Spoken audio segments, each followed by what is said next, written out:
Olá a todos, vamos começar mais um Pão Quentinho. Hoje nós vamos falar sobre família. Amém? Vamos orar primeiro. Pai querido e amado, nós queremos te dar graças por esse tempo, Senhor.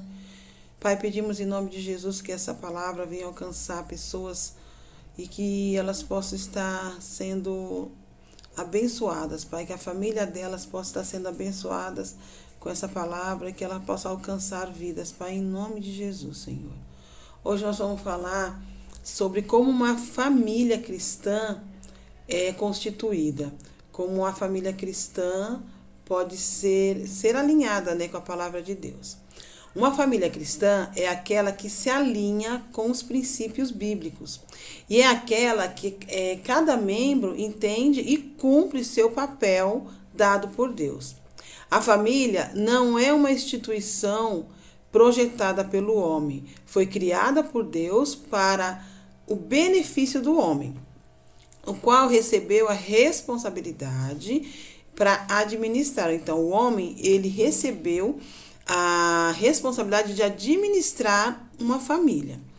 A unidade básica da família bíblica é composta de um homem, uma mulher, que é sua esposa, seus filhos descendentes ou filhos adotivos. A família extensa também pode incluir os parentes de sangue, né? Por exemplo, avós, sobrinhos, sobrinhas, tios, tias e assim vai. Um dos princípios mais importantes da unidade familiar é que ela envolve um compromisso ordenado por Deus durante a vida dos membros. O marido e a esposa são responsáveis para preservá-la independente da atual cultura, né, da atual maneira das pessoas na cultura normal. Normalmente, o primeiro requisito para os membros de uma família cristã é que eles sejam cristãos. Então, tendo um verdadeiro relacionamento com Jesus Cristo como seu Senhor e Salvador. Lá em Efésios 5, 22 ao 33, fornece as diretrizes para o marido e esposa em uma família cristã. O marido, ele é obrigado a amar sua esposa como Jesus, né, Cristo, amou a igreja. E a esposa deve respeitar seu marido e voluntariamente se submeter a ele, à liderança dele na família. O papel de liderança do marido deve começar com seus próprios relacionamentos espirituais com Deus e depois fluir isso, né, para instruir sua esposa, seus filhos nos valores das escrituras, guiando a família na verdade bíblica. Os pais são instruídos a educar os filhos na disciplina e na admoestação do Senhor. Lá em Efésios 6, 4, um pai também deve prover sua família. Um pai, ele tem que prover sua família. Se ele não fizer, então ele é pior que um descrente. Em Timóteo 5, 1 Timóteo 5, 8, fala assim: assim, um homem que não faz nenhum esforço para sustentar sua família não pode corretamente ser chamado de cristão. Isso não significa que a esposa também não pode ajudar a sustentar a família. Ela tem que ajudar também. Lá em Provérbios 31, demonstra que uma esposa piedosa certamente pode fazê-la, mas sustentar a família não é primordialmente a responsabilidade dela, e sim do seu marido. Dando continuidade ao Pão Quentinho de hoje, que a Ana vinha falando sobre a família, a mulher foi dada ao homem com o propósito de ser auxiliadora do marido, né? Lá em Gênesis 2, do 18 ao 20, fala isso.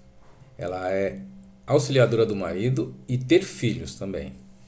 O marido e a mulher, em um casamento cristão, devem permanecer fiéis um ao outro por toda a vida. Deus não declara a igualdade de valor na medida em que homens e mulheres são criados à imagem de Deus e são, portanto, igualmente valiosos aos seus olhos. Isso não significa, no entanto, que homens e mulheres tenham papéis idênticos na vida. Não é assim. De um modo geral, as mulheres são mais hábeis em nutrir, cuidar de crianças, enquanto os homens geralmente são mais bem equipados para prover e proteger a família, né? Assim, ambos são iguais em status, mas cada um tem um papel diferente a desempenhar em um casamento cristão. Um casamento cristão, fundamental para uma família cristã, segue as instruções bíblicas relativas ao sexo. É muito importante. A Bíblia contradiz a opinião em muitas culturas de que o divórcio, a convivência sem o casamento e o casamento entre pessoas do mesmo sexo são aceitáveis aos olhos de Deus, mas não são. A sexualidade expressa de acordo com os padrões bíblicos, ela é uma bela expressão de amor e compromisso. Fora do casamento, é pecado.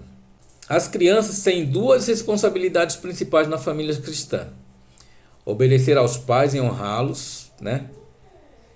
E lá em Efésios 6, do 1 ao 3, obedecer aos pais é dever das crianças até que atinjam a idade adulta, mas honrar aos pais é sua responsabilidade por toda a vida.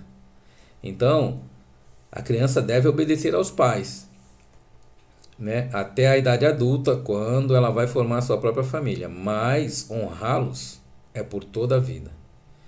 Deus promete suas bênçãos para aqueles que honram aos pais. Ele até fala que o filho que obedece aos pais, que honra aos pais, ele tem longevidade, ele vive mais. Idealmente, uma família cristã terá todos os membros comprometidos com Cristo e seu serviço.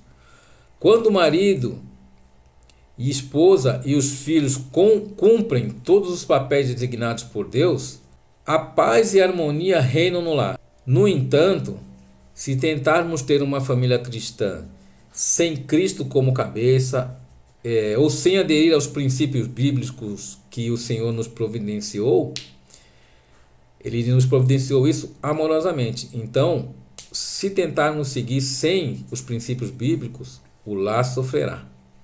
Então, essa é a palavra do Pão Quentinho de hoje, para que possamos refletir e para os maridos cuidarem da sua família e para as esposas serem submissas, mas não escravas, né? A esposa, ela é ajudadora, né? E os filhos, como eu disse há pouco, obedecer aos pais é um princípio bíblico, mas honrar os pais é um dever dos filhos. Então devemos honrar o pai, devemos honrar a nossa mãe. Dessa forma estamos honrando a Deus. E a nossa família, ela vai ser sempre uma família que Deus vai prover. Porque Deus ama aqueles que cumprem os seus mandamentos. Então agora eu vou orar por vocês, né? Por nós, né? Pela família. Deus, meu Pai querido, meu Pai amado, Pai, eu te peço de coração, Pai, que o Senhor venha a dar entendimento às pessoas que estão ouvindo, né, esse Pão Quentinho de hoje, que elas tenham sabedoria, entendimento, para que essas palavras que foram ditas agora, que entrem no coração do homem, que entrem no coração da mulher e até mesmo dos filhos, da família toda, né? Como dissemos, a família se estende para os primos, tios, parentes próximos, né? Que são de sangue.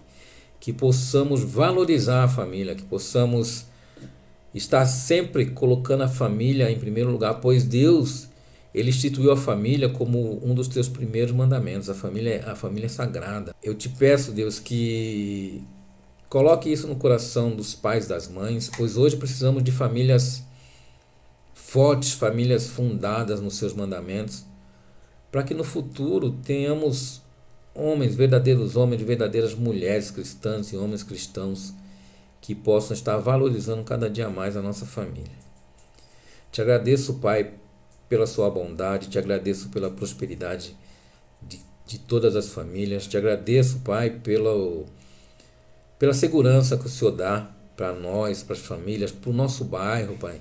Que se estenda isso, Pai, também para a nossa igreja, que a igreja seja fundada nos seus mandamentos e que o Senhor esteja sempre à nossa frente, nos guiando, nos valorizando, nos dando sabedoria para podermos guiar e conduzir as nossas famílias.